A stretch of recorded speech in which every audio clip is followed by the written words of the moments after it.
नमस्कार दोस्तों। हम आपको और आपके परिवार को नए साल की ढेर सारी शुभकामनाएं देते हैं। इस खास मौके पर हम आपके लिए एक प्रेरणादायक चमत्कारी लोहड़ी की कहानी लेकर आए हैं, जो आपके दिल को छू जाएगी। अगर हमारी कहानी आपको पसंद आए, तो इसे लाइक करें, अपने दोस्तों के साथ शेयर करें और हमारे चैनल को सब्सक्राइब करना ना भूलें। तो चलो चलते हैं हम अपनी अद्भुत कहानी पर। भारत के एक छोटे से गांव में एक प्राचीन मंदिर स्थित था। इस मंदिर को चमत्कारी मंदिर के नाम से जाना जाता था।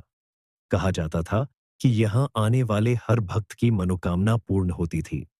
मंदिर भगवान शिव को समर्पित था और वहां के पुजारी बाबा रामदास अपनी सादगी और तपस्या के लिए पूरे गांव में प्रसिद्ध थे। गांव में एक निर्धन परिवार रहता था, जिसमें केवल माँ, पिता और उनका बेटा अरुण थे।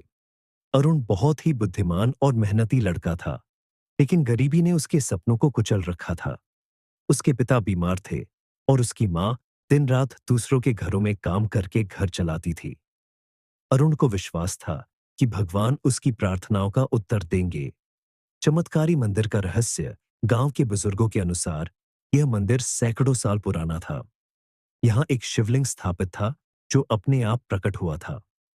कहा जाता था कि एक बार एक साधु ने यहाँ कठोर तपस्या की थी।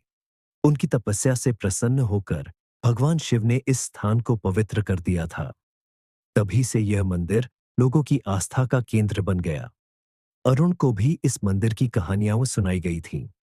उसकी मां ने उसे बताया था कि अगर सच्चे मन से भगवान शिव की पूजा की जाए, तो वे हर समस्या का समाधान देते हैं। अरुण की तपस्या।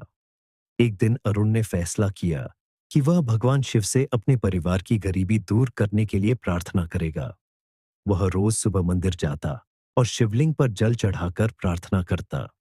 धीरे धीरे उसने व्रत रखना भी शुरू कर दिया। उसकी तपस्या और श्रद्धा देखकर बाबा रामदास ने उससे कहा, बेटा, भगवान तुम्हारी भक्ति से अवश्य प्रसन्न होंगे, लेकिन याद रखना, उनकी परीक्षा में धैर्य सबसे बड़ा गुण है। चमत्कार की शुरुआत। एक रात अरुण को स्वप्न में भगवान शिव के दर्शन हुए। भगवान ने उसे कहा, बेटा, तुम्हारी तपस्या मुझे स्वीकार है। कल सुबह जब तुम मंदिर आओगे, तो शिवलिंग के पास तुम्हें एक दिव्य शंख मिलेगा। उस शंख को घर ले जाकर उसमें जल भरकर अपने पिता को पिलाना। उनकी बीमारी ठीक हो जाएगी और तुम्हारे घर में सुख समृद्धि आएगी। सुबह अरुण ने बाबा रामदास को यह सपना सुनाया। बाबा ने कहा, यह सपना नहीं, भगवान शिव का वरदान है। जाओ और वह शंख खोजो। दिव्य शंख और वरदान। अरुण ने शिवलिंग के पास जाकर देखा, तो वहां सचमुच एक शंख रखा हुआ था। उसकी चमक ऐसी थी जैसे सूरज की किरणें उस पर नाच रही हों। अरुण ने शंख को घर ले जाकर अपने पिता को उसमें से जल पिलाया। आश्चर्यजनक रूप से उसके पिता की बीमारी तुरंत ठीक हो गई। इसके बाद अरुण के घर में खुशियों की बहार आ गई। गांव के लोग यह देखकर चकित थे।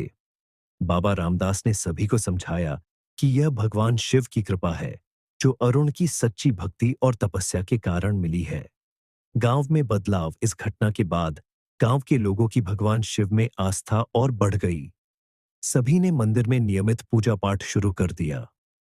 बाबा रामदास ने गांव वालों को बताया कि भगवान शिव केवल उनकी सहायता करते हैं, जो मेहनत और सच्चाई के मार्ग पर चलते हैं। अरुण ने अपनी शिक्षा पूरी की और गांव के विकास में योगदान दिया। उसने अपने अनुभव से लोगों को सिखाया कि सच्ची भक्ति और मेहनत से जीवन की हर कठिनाई को दूर किया जा सकता है। चमत्कारी मंदिर की महिमा। आज भी वह चमत्कारी मंदिर गांव की पहचान बना हुआ है।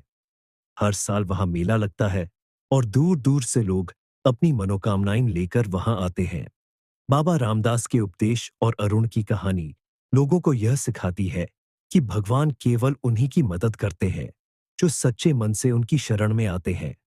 इस प्रकार चमत्कारी मंदिर और अरुण की कहानी एक प्रेरणा बन गई, जो हर भक्त को यह विश्वास दिलाती है कि भक्ति, मेहनत और धैर्य से सब कुछ संभव है। यह कहानी पूजा पाठ, अध्यात्म और जीवन की सच्चाई को दर्शाती है।